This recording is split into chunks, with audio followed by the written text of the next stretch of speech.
bit about each of the pieces, maybe before, maybe after, depending on how I'm feeling. But this one is very famous. It's from his keyboard suite that all of these were written for some of his pupils. So they all sort of try and elaborate on a certain aspect of technical playing, but in and of themselves are very beautiful pieces. And this one particularly is very, very interesting because although it started off as a Baroque piece, it became a romantic piece as people started treating it in a more like emotional way. So there's lots of ways you can play it. But here we go. Here is Prelude number 1.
So thank you. Um, so yeah, Bach is usually known for his use of counterpoint, which is very much not. I mean, you wouldn't say it's not emotional, but it doesn't have. Back in the 1600s, they didn't have pianos; they had harpsichords. So instead of all of this beautiful, well, they only had sort of actual keys. So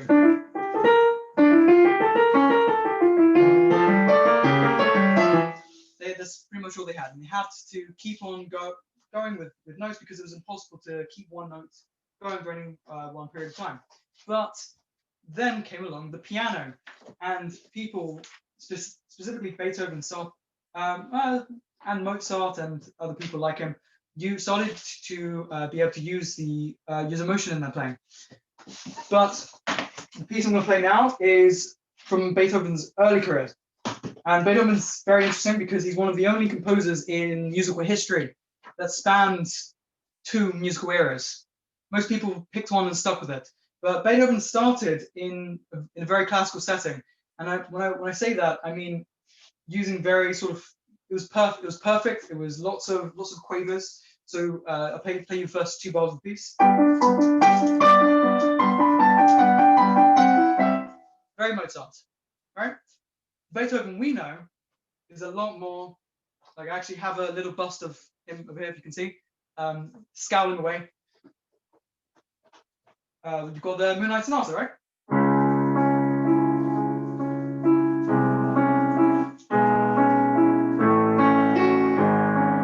Whatever it is, but he's fun because he goes through that transition, and that coincides directly with the advances in technology. In the make of the pianos allowed new kinds of music to come out. But anyway, here is Presto alla Tedesca, which was most likely commissioned by a German aristocrat somewhere, and it's a bit of a dance, I suppose. Okay.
So we're going on to a little bit on in time. And at this stage, Beethoven was going deaf, but remarkably kept on composing, and was influenced by the winds of change. whereas classical composers like Haydn viewed themselves as sort of classical servants. They would eat and drink with the servants of the aristocracy.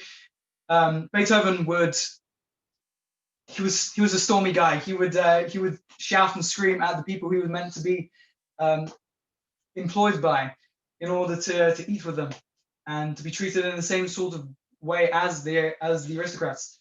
Um, romanticism, lots of emotion, lots of passion, and this is really exemplified in this. But this is actually a very subdued piece. This is the second movement of his Pathetic Sonata, which is slightly less famous than the Moonlight Sonata, but you probably will recognize it, I hope.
So that was Beethoven. Let's go to a nice Jewish boy, Mendelssohn, who unfortunately was baptized pretty soon after his birth. The fashion in, I think it was Vienna. Yeah, so somewhere in the Austro-Hungarian Empire, possibly Germany. Maybe it was Germany, somewhere around that time. The fashion was if Jews wanted to get anywhere, you needed to be baptized, and baptized they were. He even took a Christian name, and when he went without Mendelssohn for a while. But for right or wrong, history remembers him by the nice Jewish surname. Anyway, this is number one from his Lieder ohne Wörter, or Songs Without Words. And the way that it works is that the piano sort of accompanies itself, and the higher part plays the role of a singer. Mendelssohn is just he's just lovely.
Okay.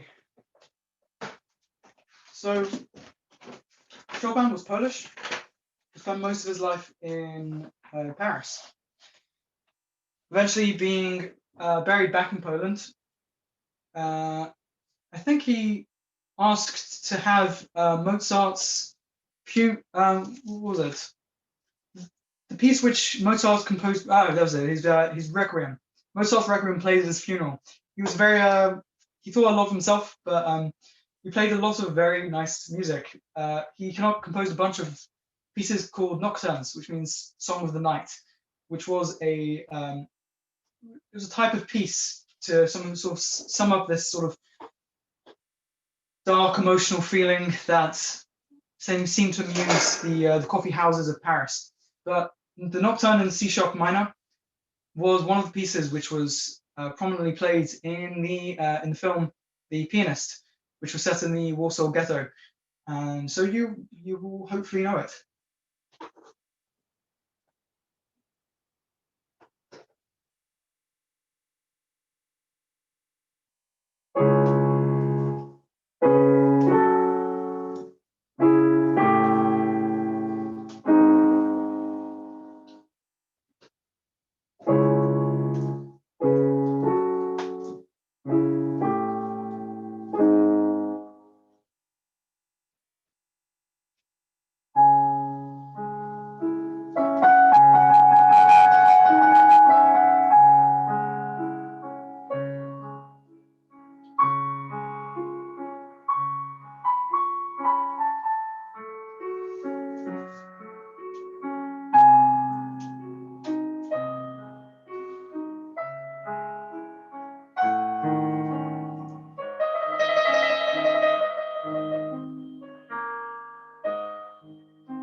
I wish, whoops, I wish I had more material, but this is the last piece I'm going to play, and it is another nocturne.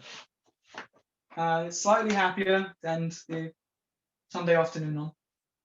So I guess here we go.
Thank you so much.